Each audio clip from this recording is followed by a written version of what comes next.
예, 안녕하세요. 오늘 단면 평가입니다.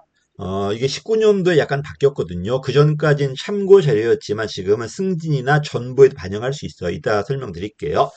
자, 단면 평가 나왔을 때, 라이벌은 단독 평가겠죠. 혼자 상사가는 것보다 부하도 있고, 동료도 있고, 민원인도 있고, 하다못해 자기도 가미할 수 있어요. 나 자신도. 그러다 보니까 입체적이다, 다면적이다, 360도다, 이렇게 나왔고요. 혼자 하는 것보다 훨씬 더 객관성도 있고, 공정합니다. 근데 만약에 수식어 붙으면 얘기 달라져요.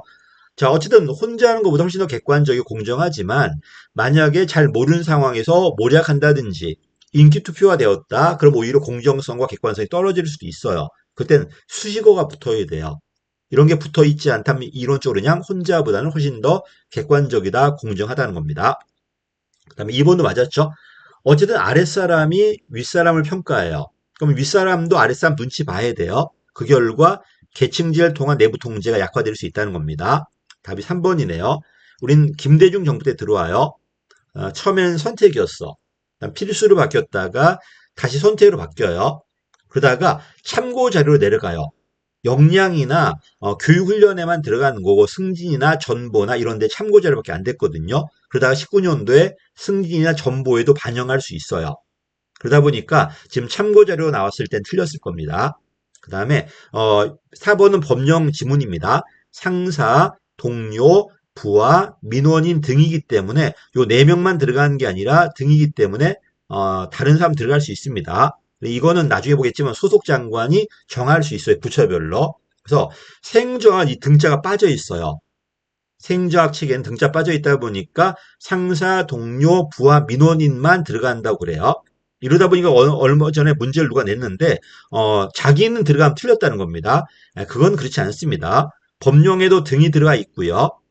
얼마든지 집어넣을 수 있습니다. 또 이론적으로 혼자 하는 게 아니라 여럿이 하는 건데 여럿이 하는 건 자기 평정도 가미할 수 있어요. 그런 대학 교재도 있습니다. 오석원 선생님 책 보시면 자기 평정도 가미돼 있어요. 특정 책에 등자가 빠져 있다는 이유로 자기가 빠졌다 이렇게 단정할 수는 없습니다. 답은 그래서 3번이었습니다. 자, 더 깊이 좀 들어가면요.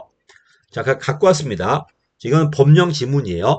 보니까 소속 장관은 보다시피 상사, 동료, 그 다음에 하위 부하들, 민원인 등에 대해서 할 수 있죠. 그래서 근평은 반드시 해야 되는데 단면평가는 선택사항에 해도 되고 안 해도 돼요. 그 다음에 근평은 반드시 공개해야 되는데 단면평가는 공개해도 되고 안 해도 됩니다. 물론 가능한 공개하라고 돼 있지만 공개하지 않는다고 해서 문제되는 건 아닙니다. 그래서 등자가 들어와 있기 때문에 꼭 자기가 빠졌다고 단정할 수 없어요. 그 다음에 내려가니까 장관은 역시 부처별로 다양하게 운영할 수 있습니다.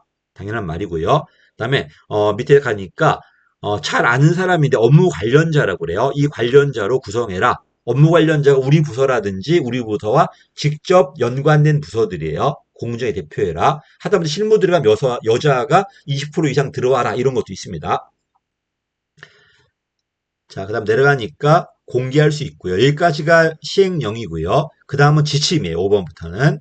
그러니까 보니까 다양하게 대표할 수 있게 구성해라 있고요. 업무 유관자는 동일 부서도 있고 타부서 업무 관련자도 있습니다. 들어와 있고 그 다음에 7번 중요합니다. 옛날에는 역량이나 역량, 교육훈련 여기는 가미해요. 그 다음에 승진, 전보, 성과급은 뭐에밖에 안 됐다? 참고자료밖에 안 됐어요. 근데 지금은 역량이나 교육훈련뿐만 아니라 승진, 전보, 성과급에도 얼마든지 활용할 수 있습니다. 근데 여기에 뭔 없다? 근무 성적 평정에는 없죠.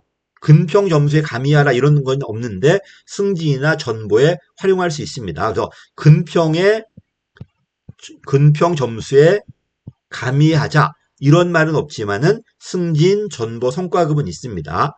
여기까지. 그다음에 무조건 공개해야 되는 건 아니지만 보다시피 부득이한 사유가 없으면은 공개하도록 노력해라 이런 강행 규정도 있습니다. 물론 시행 규칙밖에 안 되기 때문에 법령보다 센 건 아니겠지만요. 그래서 조심할 건 뭐다? 옛날엔 역량이나 교육 훈련에만 반영되었어요. 승진, 전보, 성과급은 참고 자료였어요. 이런 문제도 있습니다. 이건 틀렸습니다. 지금은 19년도 개정돼 가지고 역량, 교육훈련, 승진, 전보, 성과급에도 활용할 수 있습니다. 됐지? 그 다음에 조심할 건 뭐다? 근평 점수에 반영돼 있진 않습니다. 근평은 실적이나 그 다음에 능력이 가미돼 있고 태도가 추가될 수 있는데 단면평가는 반영돼 있지 않기 때문에 승진, 전보, 성과급은 활용돼도 근평 점수에 반영돼 있지 않다는 걸 좀 조심하셔야 되고요. 자, 요거만 하겠습니다. 어쨌든 마지막에 마무리한다면은 법령 보시니까 누구도 있다. 상사, 동료, 부하도 있고 민원인도 있어요. 그다음에 자기 평가도 얼마든지 가미할 수 있습니다. 왜 등이라고 나와 있으니까요. 그래서 소속 장관은 뭐 부처에 맞게 정할 수 있다는 겁니다. 그래서 뭐 자기가 빠졌다는 건 틀렸으니까 그거는 뭐 이제 뭐 논란 삼을 것도 없어요, 사실. 근데 자꾸 논란 만드는데 논란되지 않습니다. 오히려 그게 중요한 게 아니라 지금은 승진이나 전보나 성과급여도 반영할 수 있다는 게 더 중요해요. 참고 자료가 아니고요. 여기까지 하겠습니다. 감사합니다.